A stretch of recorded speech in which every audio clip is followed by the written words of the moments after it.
Good morning. My name is Lana McGilvray, and I am the founder of Purpose.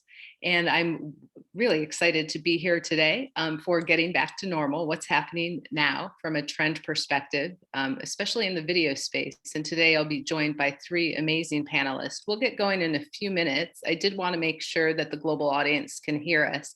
So if you could just chat back to us via the Q&A and just let us know that the audio is working, that would be fantastic. And then we'll get going in just a few minutes as we have more audience members.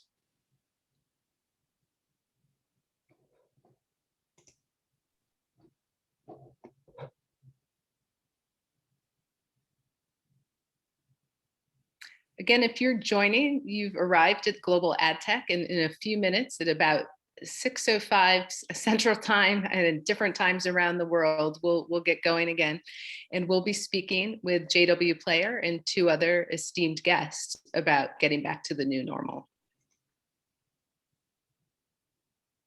Great, thanks from the audience. We hear that it's perfect on your side from an audio perspective.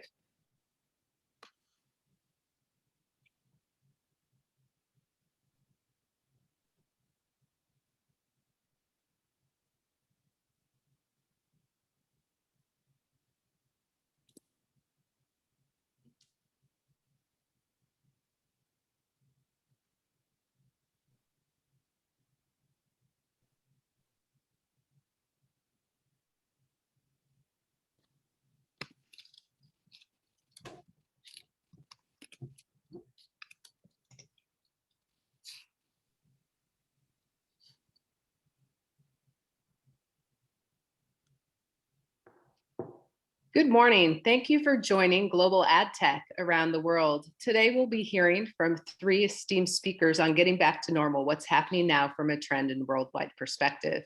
My name is Lana McGilvray. I'm the founder and CEO of Purpose Worldwide, an agency that's based in North America. And today, you'll hear from JW Player, GM of Partnerships and Data, Michael Schwab.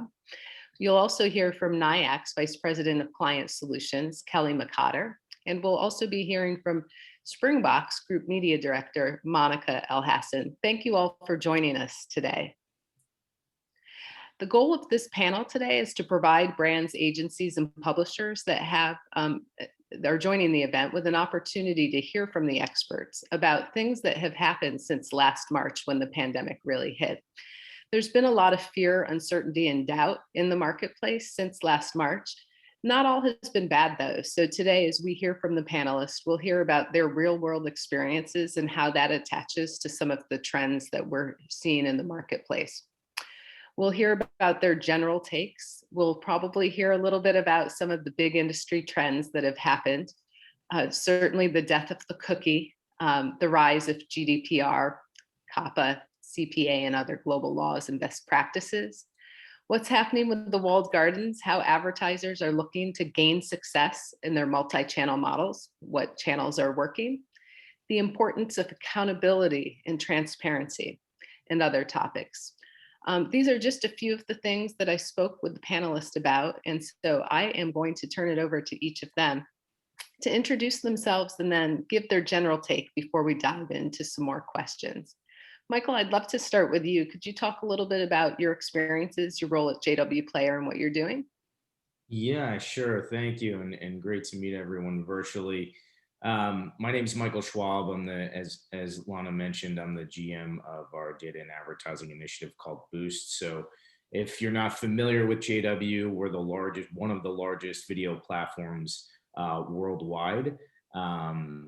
We've been powering video across all of the largest independent media companies and publishers, and we have a big focus on advertising. And so when I mentioned Boost, Boost is the division of JW that focuses on data and advertising and helping our AVOD publishers and media companies monetize their streams.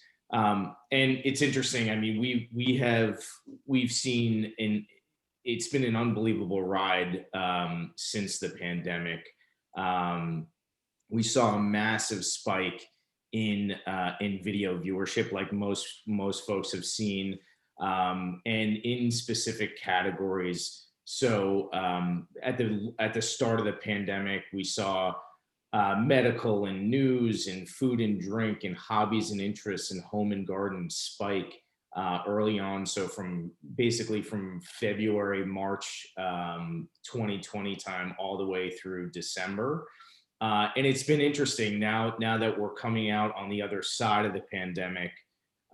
We're seeing these content verticals that had a huge decline at the beginning of the pandemic now start to have a resurgence. So areas like travel content, events, specifically live events, are coming back, sports and automotive. And we have seen, to follow the resurgence of certain categories, we've also seen advertising come back and demand from advertisers come back, specifically within video, in a big way. So we're really excited for the remainder of 2021 and what it has to bring. Thanks, Michael. Kelly, if you could introduce us to NIAX and yourself, where you've been and what you're doing today, I'd love to get your general take as well. Sure. Yeah, I'm Kelly McCotter. I'm the Vice President of Client Solutions at NIAX. We are a contract management platform. We're built in partnership with NASDAQ.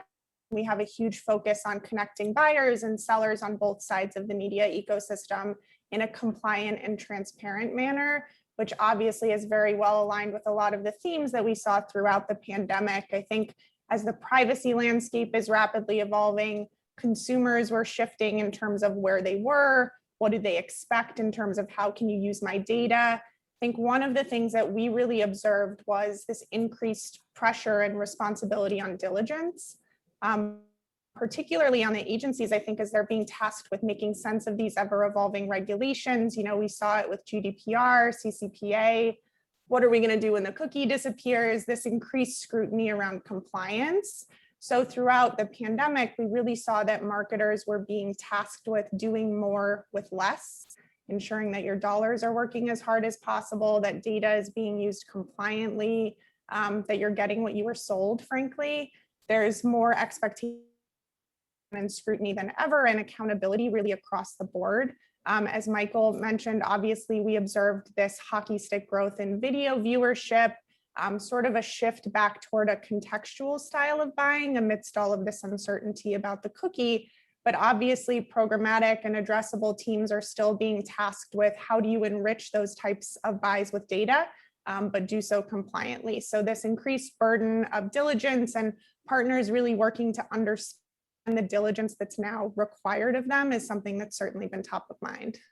Thanks, Kelly. And from what I understand, so NIAX is not a programmatic platform. Could you talk a little bit about how your platform works and what types of customers, partners that you're working with? Sure. So we're a marketplace. We have clients on both the supply and demand side of the ecosystem, as I mentioned, but we are not the pipes, right? So we're agnostic to it all. We work in the direct IO ecosystem. We work in the programmatic ecosystem. We can interface with any of the above. So on the supply side of things, we're really focused on curating premium supply. JW Player obviously is a wonderful partner of ours. Brave Browser, Adtech, really focusing on folks who honestly are doing interesting stuff.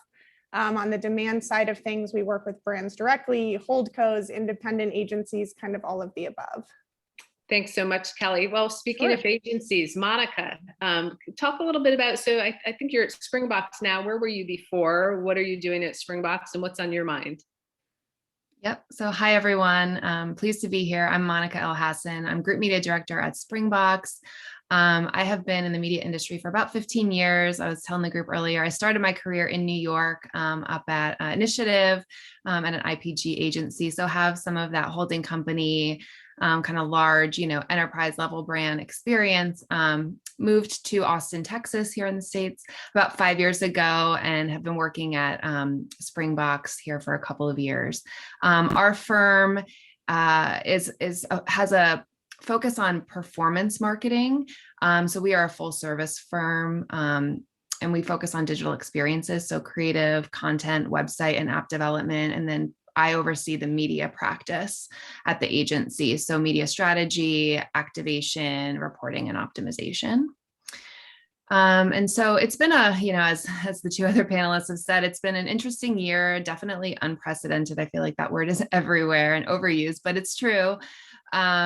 And we certainly learned quite a few valuable lessons. I think number one, just the importance of, an agency model that is agile and can react quickly to marketplace conditions. I think that's something as a digital firm, we feel like we had a good process in place, but certainly just kind of the rapid nature of change the past year, not only with the pandemic, but with some of the industry changes that you alluded to earlier. We've really had to have our finger on the pulse, not only, meeting with vendors and publishers and technology partners very regularly, but also just really had to be in tune with what's going on in consumers' lives.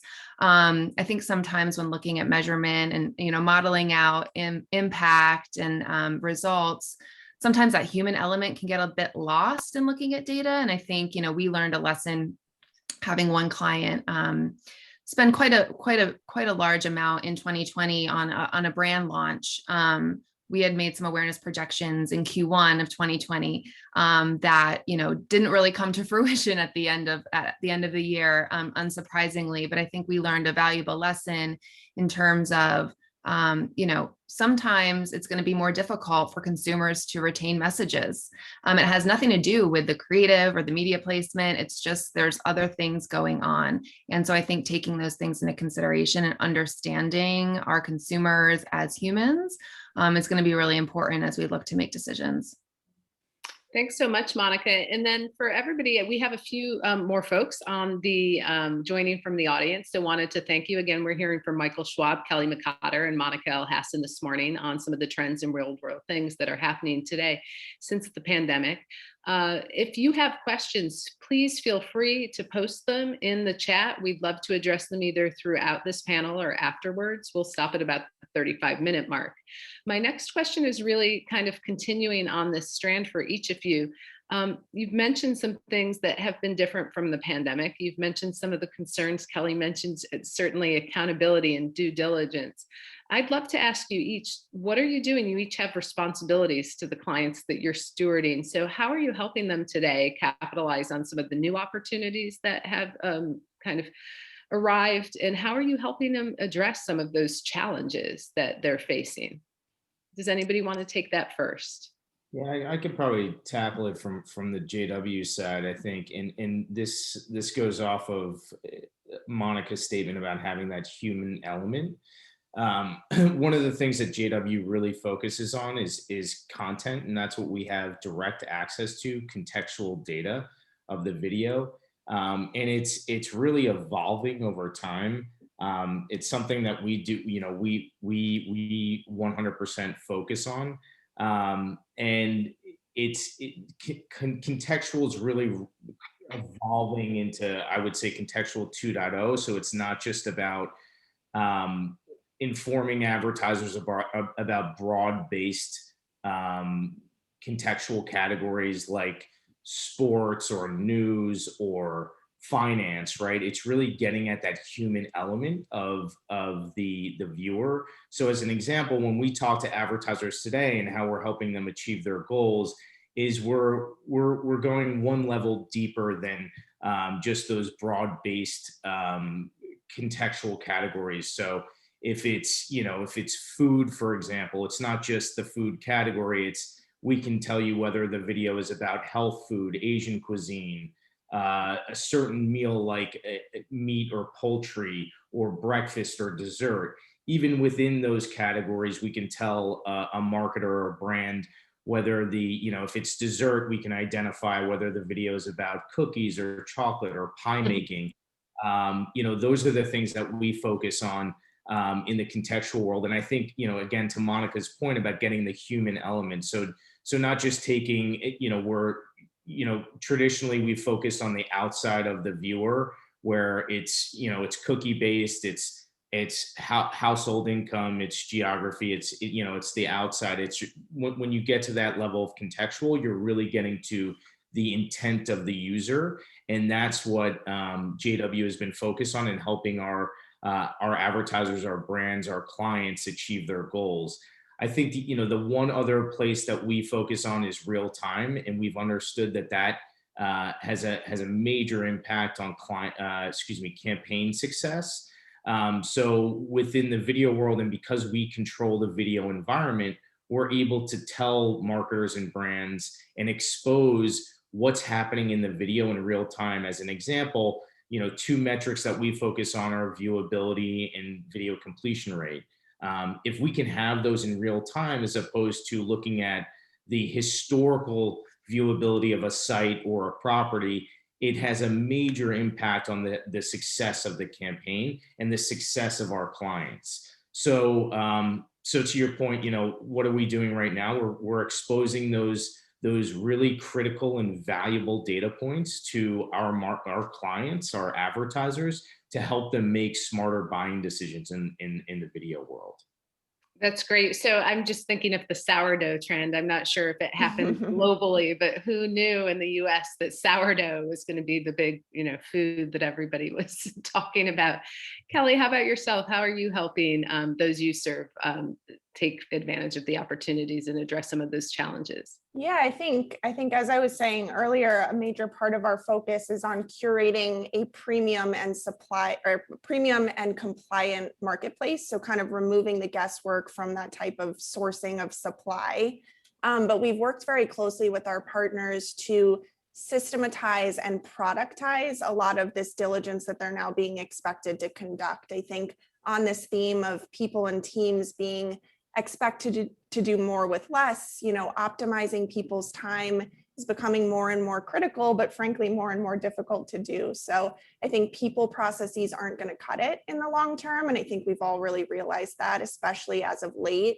So NIAX is one of the technologies that really aims to provide this type of efficiency and support when it comes to making sense of this ever-evolving landscape, kind of cutting through the noise to curate premium supply, ensuring the compliance of media buys, but not solely relying on kind of human effort and Excel to do so.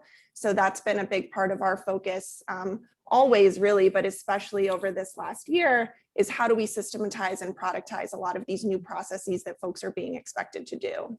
So that's really interesting too. So you can see the efficiency play there, but there seems to be some sort of level of automated insurance that comes along with that too, when you're thinking about things and some of the fines that come along with not being compliant with some of those global laws. Exactly. And like I was saying earlier, we're agnostic to the delivery of a campaign. So part of what we do is we pipe in the data from any source that's being used to deliver, track, monitor a campaign in any capacity. So for programmatic, whether that's your ad server, DCM, your DSP, your SSP, the publisher's ad server, your verification partners, really anything you can think of, but stitching that together and sort of providing this automated view into it so people don't have to spend time, frankly, pulling those Excel reports on their own. Well, I'm sure Monica, with her background, can appreciate it's evolved. I know that planning and buying and Excel sheets has been a big topic for a long time. Monica, what about you? What's happening over at Springbox in terms of some of the trends and opportunities and challenges? Yeah, I think with regards to, compliance, and definitely, wanting to maintain and adhere to a lot of the privacy laws and standards that have come up recently. Additionally, we have a lot of healthcare clients, so HIPAA is something we have to be really mindful of. So I think to Kelly's point, systematizing not only to kind of ensure, compliance with those different, standards. Also, it helps us in our mission to have that agility built into our workflows that we need with, marketplace conditions potentially changing on a dime like we saw last year. So I think that's a huge initiative for us to bring on more tech to, help support our teams. I think with regards to a lot of the digital tracking technology changes that are coming about, I think, the biggest thing that we try and communicate to clients and our internal teams is it's going to be okay. I think sometimes, there's a lot of conversations that the sky is falling and it's going to be the end of digital advertising. And that's not the case. I think, it definitely is going to change a lot of what we do and how we do it, not only from a targeting standpoint. I think to Michael's point, contextual is something, that we're definitely, looking to focus more on, but also from a measurement standpoint. So I think it's going to be important to understand, with some of the limitations on reporting some of the changes in methodology that are happening, just relooking at benchmarks and maybe resetting expectations for some things, not necessarily walking away from anything because performance looks different, but really understanding, is this what we could expect or should expect based on some of the changes, and then reset those benchmarks moving forward. But I think ultimately these changes that are happening, in the interest of privacy, will result in advertisers, reaching consumers that are definitely, or more likely to be in the segment that we want them to be in. And, we'll get the data on them in a consent-based manner. And so I think all around it'll lead to better experiences in the long term. It's just kind of a bumpy road to get there.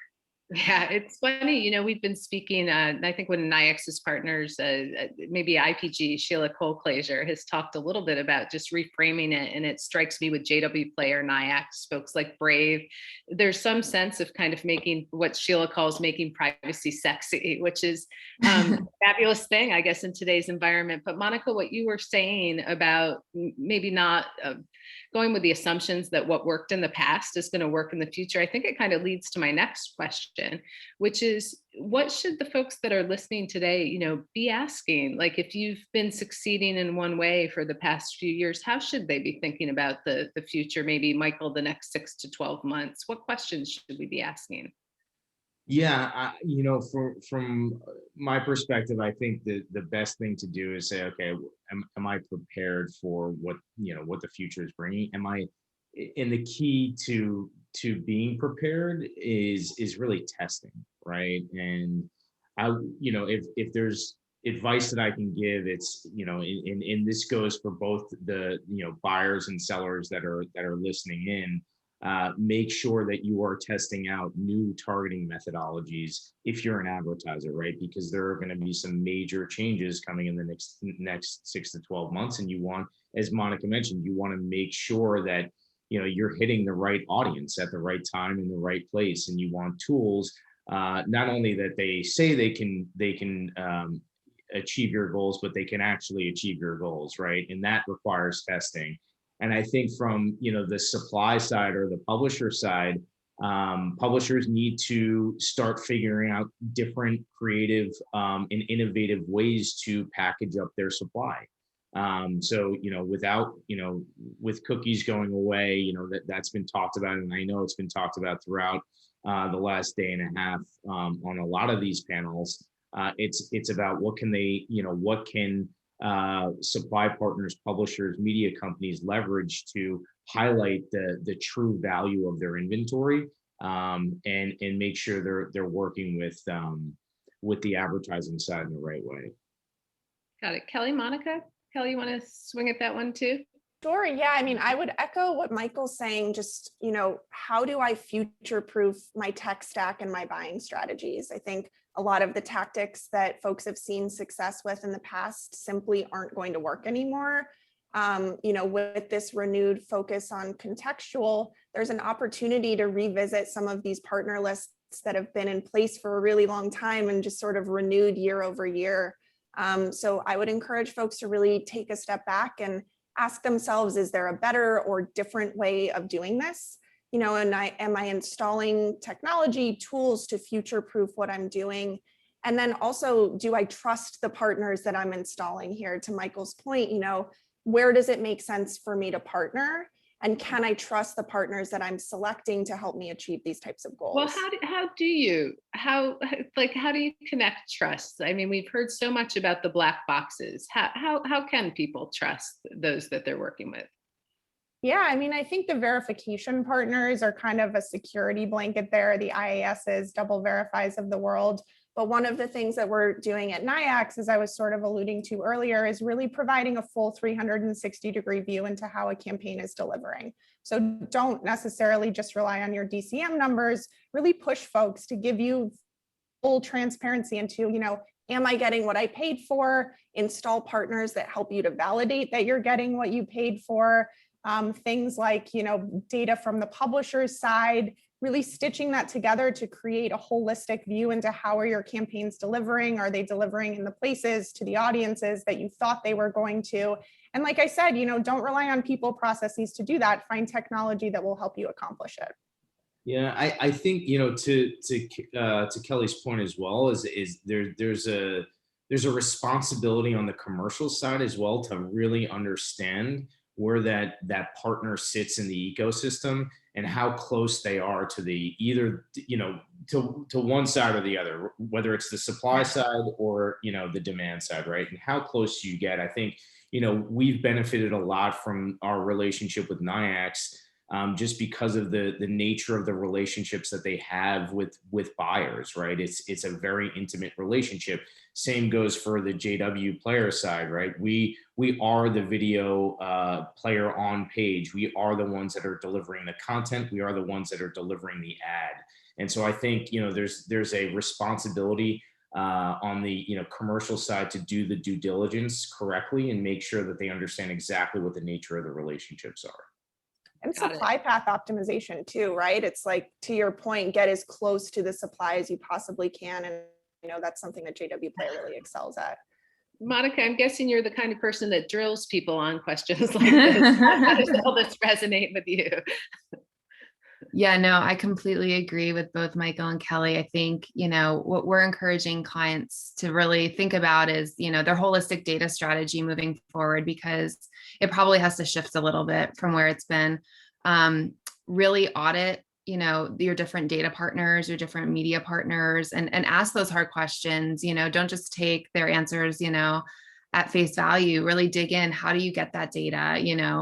If it's cookie based, how are you going to, change your data gathering methods in a cookieless world, right? Understand what's still going to be around, even with the changes that are coming in the marketplace. And then, once you understand those types of things, then you can start thinking about, okay, how do we fill those gaps? If I can't get to my target segment as closely as I want to get to with the data available in the marketplace, whether it be second party or third party data, how do I go about gathering first party data that I can leverage to build up my own database and create lookalikes again? So we've been encouraging a lot of clients, like, this is, we've been reliant on, cookie based data for a while.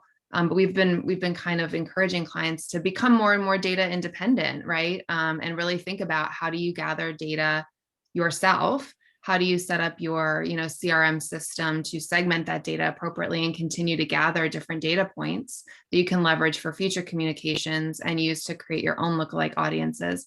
Not to say that you would ever go away from the data that's available in the marketplace, but, if there are gaps that become apparent, given some of the changes, how do we go about maybe filling that ourselves? So really just understanding the data strategy moving forward. If the one that's in place, is it still valid, or does it need some augmentation? Yeah, I think that's such a smart comment too. I think we've all been talking a lot about some of the data clean rooms and some of the evolution we've seen on the data side too. Thank you so much, Monica. I guess, we're almost wrapping up here. I don't know if there's been any big ahas that you guys have experienced over the last year and a half, or are thinking about as things are moving forward. But if there's really one thing that you'd like to instill with the audience before we wrap up and move to Q&A, what would that be, Michael? Yeah, I mean, I think, from my side, it's, I look back, we just started on the media side of things, and in reaching out to advertisers and buyers directly. And we started the business at the probably worst possible time in the world, which was, at the start of the pandemic, and trying to go to advertisers and convince them that, our solution was great and contextual, et cetera. And, this is at a time when advertisers are pulling back budgets. They're struggling to hit their commits with certain, channels. And so, I look back and I say, oh my gosh, I can't believe we did that. But the interesting part is, you find a lot of opportunity in those moments. You find where buyers are willing to listen to new and innovative and creative ways to reach audience. So, my advice would be, if you do have an innovative product, if you do have something that truly does work, continue to work at it, right? People will listen. It will get seen, no matter how much noise there is in the market. if you have a solid solution to reach audience, buyers will listen. And I think we should all have a positive attitude about that. Yeah, well, and I think too, I mean, one thing Monica mentioned yesterday is everybody was online all the time during the pandemic. So there was, the largest audience perhaps ever for anything that was being shared. So I think that's really smart. Kelly? Yeah, I think, our industry is famous for thought leadership while continuing to rely on legacy systems and partners. So I think, there's so much space right now for innovation and disruption. And I think if you're not seeking the best new ways of doing things, you're going to be missing out. You're going to get left behind. So I think look for areas to disrupt, whether it's installing a new piece of technology, testing a new partner. The pandemic really saw sweeping change across the entire industry, a shift in the way you meet with and communicate with clients, a shift in consumer behavior, a shift in the way you're allowed to use data. So as we start to get back to the new normal, the landscape is just going to continue to change. More and more is being expected of marketers and no one can do it all. So I think partnering is key. Take the meeting with the new tech provider. Don't be afraid of disruption and really lean into this new era of innovation, I think. Well, that's what I love about each of you, because I think your companies themselves are really great examples of convergence. Certainly with NIAX, you've got the ad tech and the fintech, kind of convergence going on there. With Springbox, with Profit, is actually they're part of Profit. So they're a really interesting kind of agency consultancy to look at too. Mm-hmm. Monica, what about yourself? What would you leave with everybody? Mm-hmm. I would say it's kind of softer, but, the more that we can focus on making meaningful connections with our consumers from a number of different ways. And this could even go, because we do a lot of B2B work at Profit Springbox. It can go, some people think B2B, there's no emotion in it, but there can be. So B2B and B2C really just, it's increasingly important because of all the clutter, because of noise, because of things going on in the world, to break through. And the only way to really do that is to connect with somebody on something that matters to them in a way that, is appealing to them. So I think, the use of video, the sight, sound, and motion, that connection that can be deepened through the use of that medium, I think that's hugely important. Understanding what's going on in the world and making sure that your advertising is sensitive to that, right? And you're not being tone deaf to things that are going on. And then with the targeting improvements that we're talking about, I actually think they are kind of improvements because, they will be based on more deterministic data, more consent-based data, as I mentioned, and hopefully that'll result in the advertising reaching people that they are, interested in, that provides some kind of value for them and is not, annoying or intrusive. And I think all of those things, together, being considered and at the forefront of conversations is going to be really important just for a good user experience and just for building relationships long term. Well, I hope I'll actually get the three of you together too, because I'd really love to start to carve into some of these case studies too, especially as we start talking about video and we see TikTok and some of the other things that are really taking off. I wanted to thank each of you for the time this morning. I know it was really early. We've been doing a global panel. It's not so easy for some of the panelists today. And it was really great to see the audience here. We do have some questions in from the audience. So if you guys have a few more minutes, I'd love to lob some of them over. It looks like the first one is for JW Player. So the question is JW Player, are you operating globally? How would people get in touch with you if they want to learn more? Yeah, so the answer is 100%. We are global. It's 43% of our business is outside of the US. So we have a huge portion of our business that's international.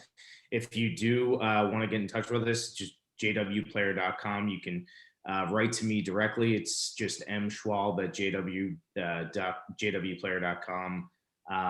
Yeah, feel free to reach out. I'm sure my information is floating around the smart world as well. So feel free. Mm-hmm. Great. And that question came in for you, but I'll ask the other two panelists too. Kelly, how would people find out about you? Sure. Yeah. NIAX.com is the website. as Michael said, feel free to reach out to me directly, kmccotter@niax.com, and to answer the question about, having a global presence, we are also absolutely global. So yeah, feel free to reach out, niax.com. Monica? Yep. And so Springbox, a profit company, our website is springbox.com. You can also connect to our parent company's Profit's website from there. Springbox is local to North America, but Profit has offices globally. And so we have executed global campaigns through our partnerships with Profit. You can also look me up on LinkedIn. I'm happy to take direct requests as well. Thank you so much. It looks like we have another question. So the next question is really about verticals during the pandemic. Were there any verticals that you guys noticed really popped or were lagging? Any surprising findings about key verticals that you guys might have been serving? Anybody want to take a swing at that? I can get in there. Oh, Go for it. in terms of client verticals, we were fortunate. We had a lot of verticals that actually increased spend during the pandemic. So a lot of, B2B tech companies, with a lot of companies going remote, reliance on digital technology became increasingly important. So we saw, increases there. Certainly in healthcare, there was a lot of, Sure. not so much, selling of services, but, public awareness campaigns, more of, wash your hands, stay 6 feet, those types of campaigns rolling out. Financial services, we saw pretty resistant overall. But I think in terms, it's kind of what Michael said in the contextual, like the video consumption trends was kind of similar on the client side too. So like travel, entertainment, those types of things, entertainment outside the home, But luckily, I think we're seeing those, tick up. Yeah, for sure. At least here in North America. I was going to say, if you've been to a North American airport lately. Michael, were you going to add something there? Yeah, no, I was just going to say, I mean, very, very similar, right? I mentioned it earlier in the panel, but it's, news, food and drink, hobbies and interests. I think one of the, as it aligns to the advertising side, one of the big asks for us was a lot of DIY videos, so do-it-yourself videos. And advertisers followed that as well. So one of our biggest advertisers last year was Home Depot. Not a surprise, but they got a lot of traction, a lot of value out of those ads, and people that were home fixing, doing home improvement. And so that, and the other one, which is also not surprising, was we saw a good uptick from alcohol brands. So when you're, and I certainly participated in that. I guess Monica saw the healthcare. You guys saw the alcohol. Some attribution. Yeah. Kelly, there's another question in too. So, and I'm going to throw a stat at the question. So the question is really asking about finding out about partners like you guys. So I think the latest stat is something like it's programmatic is getting like 86% of the spend and it's going to go still skyrocket. But if they're looking for new ways, how does somebody, that might be spending a lot on programmatic today or doing things the same way they've been doing them for the past 10 years, how do they start with a partner like you? What's the first step? Yeah, so the first step, I'll speak specifically to NIAX. So we are built to be a self-service platform. That being said, we know not necessarily always appetite to learn a new platform. So we offer managed service, we offer hybrid support models, but getting in touch and getting commercial terms into place can kind of get you the keys to dive into the platform. We're a two-sided marketplace. So a big part of what we offer is discovery, which is really important these days as people, like I was saying earlier, maybe have been relying on this stagnant partner list that's just been blindly renewed year over year, and you're looking for new ways to either reach your consumers or new ways to target contextually. So we have a marketplace, whereas you can find new partners, new inventory sources in an automated fashion without necessarily needing to rely on a traditional RFP process to do it. That traditional RFP process is manual. It requires you to have a point of contact at the publisher, which perhaps you may not always have. So our marketplace can be a really handy tool for just plugging in a variety of criteria and discovering new partners that pop kind of based on that. Great. Well, I don't see any more questions. I've will say that I'm leaving this panel very, very excited about the time ahead. It seems like the pandemic was definitely a time of learning and testing, and really thank you all for participating in the panel today. And thanks to Global Adtech for giving us the forum. And thanks to the audience for participating too. We will make sure if you joined a little bit late, you can time shift back to this, and we will be getting this out to everybody. So you can share it with your teams. And again, thanks to everybody. Bye-bye. Thank you. Thanks so much. Thank you, everyone.